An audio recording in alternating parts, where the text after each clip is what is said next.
Well, hello everyone. This is Robert from Black Belt Gaming. I wanted to take a step back and revisit a game that I've covered some content for previously. This one gets a lot of requests, so instead of playing through an entire mission, I thought I would follow through with something I sort of tossed out there many months back, and that was I had put together a sort of a homemade variant that would allow multiple players to play against each other in sort of a versus mode. And I want to share that with you now. It's going to play really fast and easy, and my target audience was my students. So my students are younger and don't have much English language ability. That's why they're coming to class, is to acquire some English language conversation skills. So they can't enjoy this game to the same level that many of you do. They don't have the ability to sit there with the different order cards and read through how everything works. So this game is quite easy to follow and understand. It plays quickly, and my students enjoyed it before, so I'm going to share that with you, and it may be something that you can have some fun with yourselves.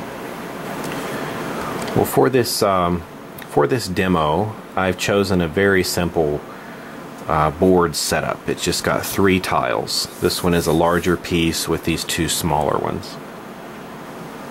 And really, you can mix and match the different tiles any way you want to, including making a really big area. But to keep the game fast-paced and moving right along, this is what we'll use. And let me start by saying that this particular version of my homemade game sort of is like King of the Hill. I've got a little stack of poker chips, and I'm going to put them right here. And so when we run out of poker chips, then the game will be over. We've got spawn areas on the map where the different figures will trying to be advancing and taking chips out of this area. And we've got a spawn area here, which is where the doorway is, and then we've got one right here where this arrow is. Characters will be coming into that area. So here is the area where I want to have the hill to be, because there's no cover there. It's kind of exposed, and it should keep it a little more exciting. From the spawn areas, I don't allow figures to attack or be attacked, attack from or be attacked in that area. They have to move out and get back into the game. So no spawn camping there. For this demo, we're going to use a drone and a locust, and a drone and a Theron guard, sorry. And then we're going to have Dom and Marcus here. No special abilities whatsoever. All of the characters are going to have the basic statistics here. They're going to have 3 health and 1 defense die to use for dodging. And the mechanics of the game are simple. When it's your figure's turn, you get to take 2 actions. One action can be a move action, and if you choose to move, you can move a total of 3 spaces. So you can move 1 space, 2 spaces, or 3 spaces, and you can't move more than that using 1 action. If you want to move twice, meaning that you use both of your actions to move, then that's fine. You can move up to 6 spaces but that's all you can do. Another action you can take out of your available 2 is to make an attack. If you make an attack with a weapon, then you will use the lower amount. So let's say you want to move a few spaces and then shoot, you're going to be using this lower number. If you are secure in your position, you don't want to move from it, and all you want to do is attack, you can spend your entire round, your entire turn, making an overkill attack, and you can use the higher number on the card. And that's it. There's no ammo tokens or anything like that to take into consideration. So just remember, if you've done something else on the turn or are going to do something else, you have to use the lower number. If all you're doing is going to make one big dramatic attack, then you use the higher number. And that's it. If you want to pick up a weapon from one of these areas, for example, in this variant, I'm going to put some grenades here, or a grenade here, and I'm going to do the same thing on the other side near their spawn over there. If the figure moves up here and takes the grenades for themselves, then that takes an action to pick it up. We've got another equipment area here. I'm going to put an ammo token there, and that means that if you move onto that spot, you get to draw a random special weapon. I don't know what it is, but let's take a look. I'm going to reshuffle this, but let's take a look at some of those random weapons. Since this is an indoor map, I probably won't use the mortar, but let's look at the mortar. For example, it could be a torque bow or anything that has a 0. If your weapon has a 0 in front of it, it means that you can't use it in a divided turn. You can't take an action and then use this. It takes a full round attack to use this weapon. So you can't run around 3 spaces and then fire this weapon because it's a 0. You've got to sit in your position, concentrate on getting the mortar set, and then firing it. With the torque bow, you've got to stand there, charge that up, and then make your attack. You're not going to run around and use the torque bow like that. But, you know, you can kind of run and make your move and then sort of do a quick scope attack with your sniper rifle. You can run around and use the Boltok pistol. The boom shield. I have all the players start with the assault rifle, with the Lancer, the chainsaw, and then I have them with a pistol. So that way, rarely are you going to see the pistol come into play. But if you happen to pick up the boom shield, then you're going to be using the statistics for the pistol to make your weapon attacks, because it requires you to use a pistol. You might be able to pick up the shotgun, the Scorcher, any of these. Once again, the boom shot, just imagine that this weapon is a bit too heavy to run around quickly with. You've got to sort of aim it and spend your full round making the attack. So that's how that works. So on your turn, you can move, you can make an attack, you can pick up some special equipment, but there's no need to worry about ammo tokens, how many shots you have. You can keep firing your weapon again and again and again, just depending upon what your actions are in that turn. If you get killed and you're carrying a special weapon, you drop that weapon there. So you put another ammo token out there, and you say that's the boom shot. So somebody can come along and pick that up. And grenades, they're a one-use item. If you throw the grenade, and you use it, then it's gone.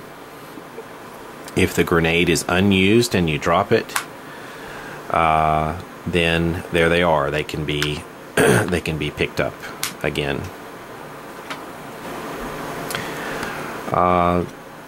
If the grenade is used, it's not going to respawn. So grenades get sort of wiped off the board pretty quickly. They get picked up and used at the right time, and then they're gone. The boom shot, on the other hand, or whatever you manage to pick up, maybe it's the mulcher, whatever, you pick it up and it's going to be dropped wherever the character dies that was carrying it, and that can be picked up and used again and again. So you have to think a bit about when and where you want to use your grenades, because then they'll be gone. And that's just, you know, you can make up your own house rule for that, but that's just what I do. So let's go ahead and place those out there, shuffle these up. Once again, I probably won't use the mortar if it's drawn, just because this is sort of an indoor map. But there's the board. What I need to determine next is which team is going to go first. But I just thought of another thing I didn't mention. If you've got these guys battling each other, the rules version I'm using is very simple. It's kind of based on King of the Hill and Warzone. That means if you shoot and let's say you do less than 3 hit points of damage to this thing, remember they're either healthy or they're wounded. You don't actually count hit points. You just look at how much damage it did, and then you determine if it's killed or wounded. If it gets wounded, put a wounded marker under it. You know, this is a wretch wounded marker. It doesn't matter as long as it's got a 1 on it. Put it under there, and then if he gets hit later, then, you know, he's going to be killed. So you're either healthy, wounded, or dead. If you want to play by a version of like execution, then you could say that if you shoot them and they're out of health, then they drop. And we've played that one before too. To finish them off, you have to come up and do an execution move. It's automatic. You just have to be in the same space as they are. And then it can be a curb stomp or you know, execution shot or whatever you want it to be. But when you're down like that in execution mode, if you're using kind of that game type in your games, all you can do on your turn, it takes a full round just to crawl 1 space. That's all you get to do. So you don't get to do anything else. But if you're in here, you still get to take a chip for earning points for being in the area. More about that is coming. But we're going to do the Warzone type, where you're either alive and fighting, or you're killed and going to be respawning. So no execution gameplay for this particular demo. But let's determine who's going to go first. Let's put the Locust here and the Cog here.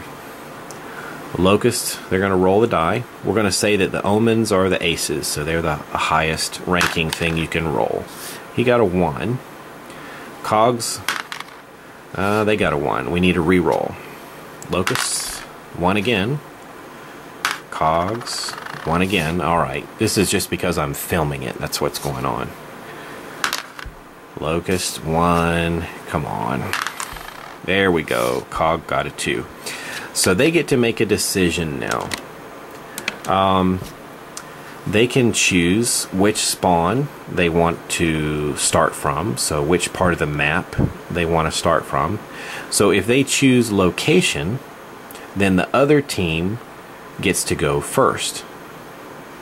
If they choose to go first, then the other team gets to choose their preference for location. So looking at the map, if you get to move 3 areas in 1 move action, 1, 2, 3, you could get to the King of the Hill spot there in 1 action, and then you could attack once you were there. If you spawn down here, 1, 2, 3, you're 1 space shy. So The other advantage is you've got more cover over here. You don't here. So you're a little closer to the special weapon. So I mean, there's advantages and disadvantages, and each map will be different. So maybe using the special weapons, got 2 over here, less cover, but an easy run to the area where you can get the points. Well, let's let the cogs decide. They're going to be over there, so they're going to choose location. But that's going to let the locusts go first, and then according to my house rules, my variant, we're going to let Marcus be the team captain. And then we're going to let the Theron Guard go next. And then we're going to let Dom go after that. And the drone go after that. So that's the order. That's kind of the initiative order. So team captains first, and then the other players go down. It doesn't matter. You can decide, just as long as you alternate.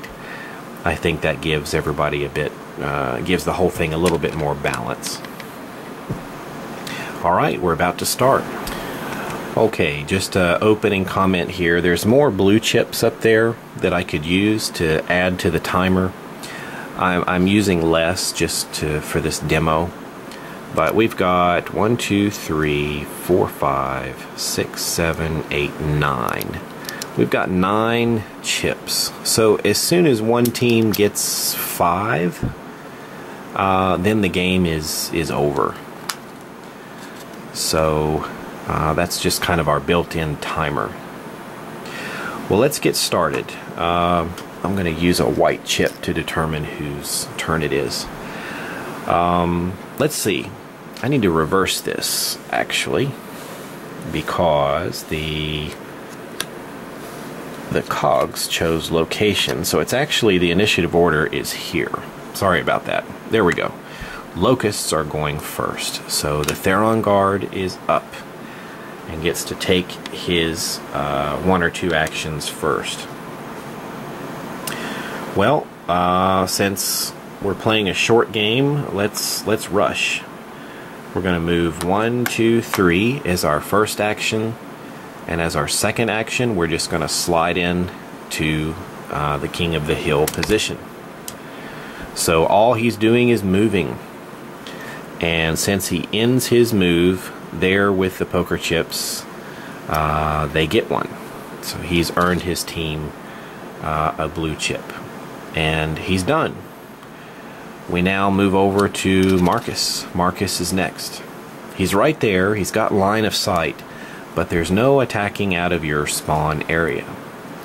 So what he's going to do is rush forward. 1, 2, 3.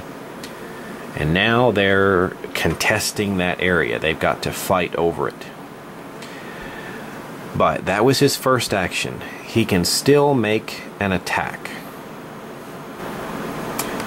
Alright, Marcus has, just like everyone else, he's got the Lancer Assault Rifle. If he were to make a full round attack, meaning that he was there, it's his turn, the Locust is in his area, then he could attempt a chainsaw attack just like the regular rules in the game. That would mean he would roll 4 attack dice, and if he got any omens, then the opponent is killed. And you see that text right there. Instead of attacking, you can choose a Locust in your area and roll 4 attack dice, ignoring wounds. If you roll an omen, he's killed. So that's what you would do with a full round attack. But Marcus moved. So what I do in that situation is I allow the Locust to see him coming and have time to prepare. So what we have now is a chainsaw duel. And how do I do that? Well, they both got the Lancers with the chainsaws. I give the advantage to the attacker. So Marcus is going to attack with 3 attack dice. Let's see what he gets. Remember, omens are best, but wounds count in a chainsaw duel. So there we go. We got 1 omen and 3 wounds. I'm pretty sure the Theron Guard is dead. But it is a chainsaw duel, so the Theron Guard gets to roll 2 attack dice. Not 3, but 2. Omens are the best. And he didn't get any omens. Let's say, for example, he got an omen, just to give you a sample of how this works. The omens would cancel each other. That's really determining the kill initially. If those are taken out, then you compare wounds. Marcus has 3 to the Theron Guard's 1. Marcus won this no matter what. So Marcus made his move as his first action. For his second action, got into a chainsaw duel and cut this guy down. So the Theron Guard is dead. He is taken off the map and put down here. When it's his turn again, he'll respawn. Marcus's turn is finished, and he is in this area, and there's no one else around from the enemy side. So he gets to take a chip for his team. And that's it. His turn is over. Continuing, it is now the drone's turn.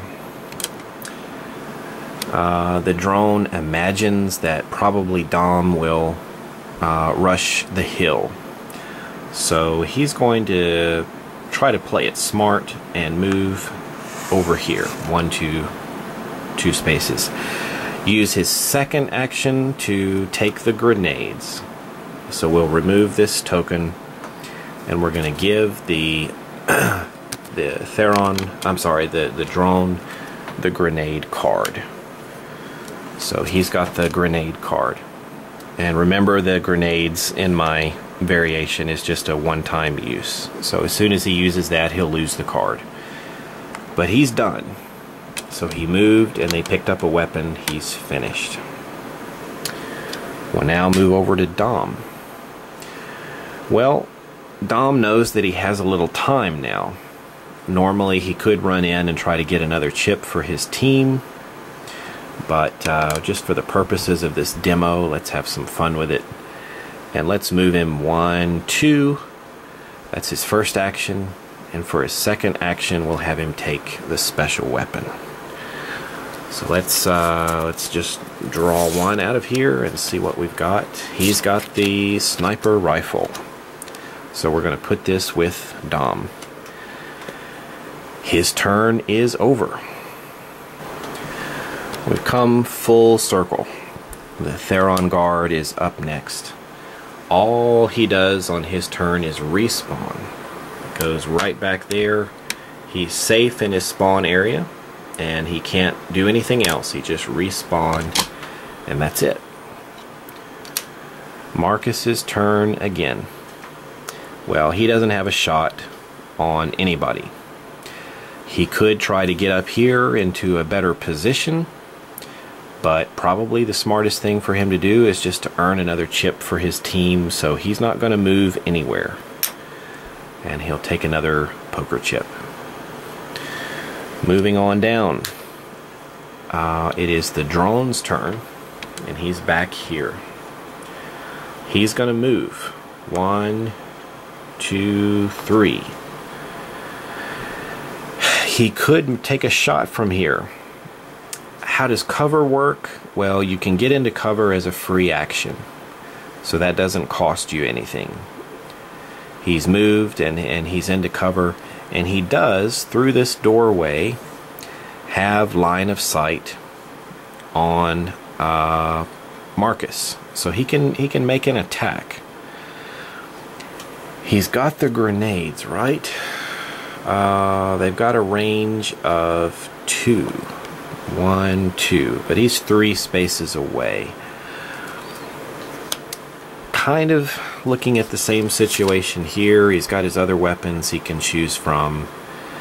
Probably he's going to hold the grenades for now. And let's use our Lancer assault rifle. I don't know if the pistol will help because he's already used a move action. So he's here. That was his move action. Range is 2. 1, 2.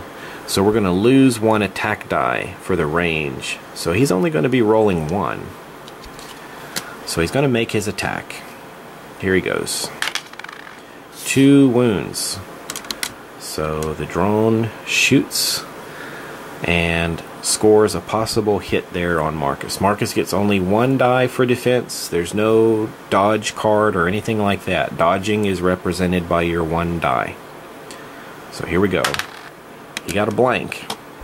So 2 damage doesn't equal 3, which is what everybody has. So that wounds him. So now Marcus is wounded. But that's okay. He's still there on the hill and will score points on his turn next time around. So the drone is done.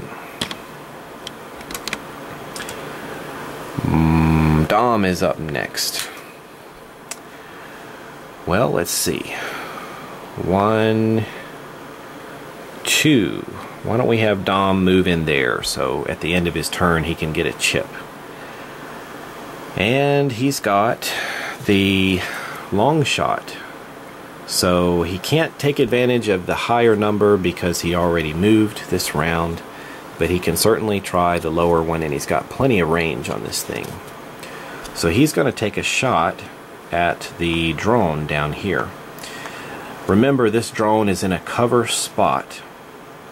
But he doesn't have full cover. He only has partial cover, so the drone is going to get to roll 2 dice for his defense. Dom is going to be rolling 2 dice for his attack, so let's see what happens. 2 wounds on the attack roll. Defense. Well, 1's canceled, so the drone is wounded. So let's put a wound marker under the drone. Not enough to kill him. Probably just grazed him on the shoulder there. But Dom is done. He's finishing his turn here, so he gets a chip for his team. So basically, maybe I'll just go ahead and give this to the team captain. 1, 2, 3. 3 chips. So they're getting close to a victory. The Locust will need to step it up here. Alright, coming over to the Theron Guard, who is back here in the spawn area. And what do we want him to do? We definitely need to get him up here to try to keep Marcus from scoring another poker chip. Well, let's take a wild move. 1, 2, 3. And then he's going to spend his second action just to move in here with both of these guys. I know that sounds crazy, but that's what he's going to do. And he's going to end his term. This area is now contested. So Marcus is going to have to kill this guy in order to earn a chip. And that may be what's going to happen. But this drone here is hoping that if Marcus stays busy making a full attack there, then maybe he can throw a grenade and wipe the cogs out. We'll see what happens. Alright, Marcus Phoenix. Marcus is wounded, right? But he turns around and is going to take a full round action to make his attack. He doesn't want to give the Theron Guard a chance to win in a duel. So he's going to take advantage of the Theron Guard having his defenses down, and he's going to make an overkill attack using the chainsaw. No special abilities, so he doesn't get a special die, an extra die, or anything like that. 4 dice. And he has to roll an omen to kill the drone. If he doesn't roll any, nothing happens. It was a failed attempt. And And look at that, a bunch of wounds, but no omen. So Marcus was unlucky there. He revs his chainsaw, but the Theron Guard manages to dance away and avoid being cut down. So the good thing about this move by the Theron Guard is he is going to keep Marcus from getting a chip. So Marcus missed with his attack. That was his one chance to take him down. And that's it. That's it. No chip for Marcus. Alright, it is the Theron Guard's turn. And he's going to be able to possibly make his 1-2 grenade attack. I can't remember. Can he make a grenade attack beyond the range of the weapon? Let me double check that and see. It's been a while for me. Yeah, we're just going to follow the standard rules here. Grenades may not be used on targets outside of their maximum range of 2. So 1, 2 spaces away. It's just simply too far for him to make use of the grenade. So what he's going to have to do is advance 1 space. Maybe I'll have him get into cover. And then, who should he attack? We can't use the grenades right now, so we're going to use the Lancer. And let's attack Dom. Dom has no cover, and he's at full health, and he's up next in the initiative order. So we're going with the 2 attack die. 2 attack dice on the attack. Bad. 1 for defense. Cancelled. Dom's a tough dude. He shoots, but Dom evades the bullets, and that's a miss. So the drone is done. Maybe he can use his grenade next time. Dom is up. Got a choice to make. I think Dom is going to switch and put the sniper rifle away and turn and try to chainsaw with a full attack, chainsaw the Theron Guard so he could try to get a chip this turn. So here we go. We need omens to do this. Any omen will do. Wow, 3 omens. Well, Dom revs up the chainsaw and cuts down the Theron Guard. He's dead. He's off the board. And his attack is finished, and he gets the team a point. So how many do we have left? 1, 2, 3, 4. 1, 2, 3, 4. Still an open game, but Marcus will pull out the win unless the Theron Guard... No, I'm pretty sure the game is over here. Gonna go on down to the Theron Guard. He's dead, so he has to respawn. His turn is done. We go to Marcus now. Marcus is in this area, maybe going to finish out the turn with some action here. He's going to take a shot at the wounded drone. He's going to go with a full attack using the Lancer. So this is the only action he's taking for the turn, a full attack. Not so good. Blank, blank, blank. 2 wounds. He's firing at the drone who's in full cover. So he gets his regular die plus another 2 for being in full cover from that attack. And 2 shields. So shot, shot, shot. The bullets bounce off the concrete and he's fine. But that earns the cogs another chip. 1, 2, 3, 4, 5. That only leaves 1, 2, 3, 4 left. So they've won. They've got more than half the chips.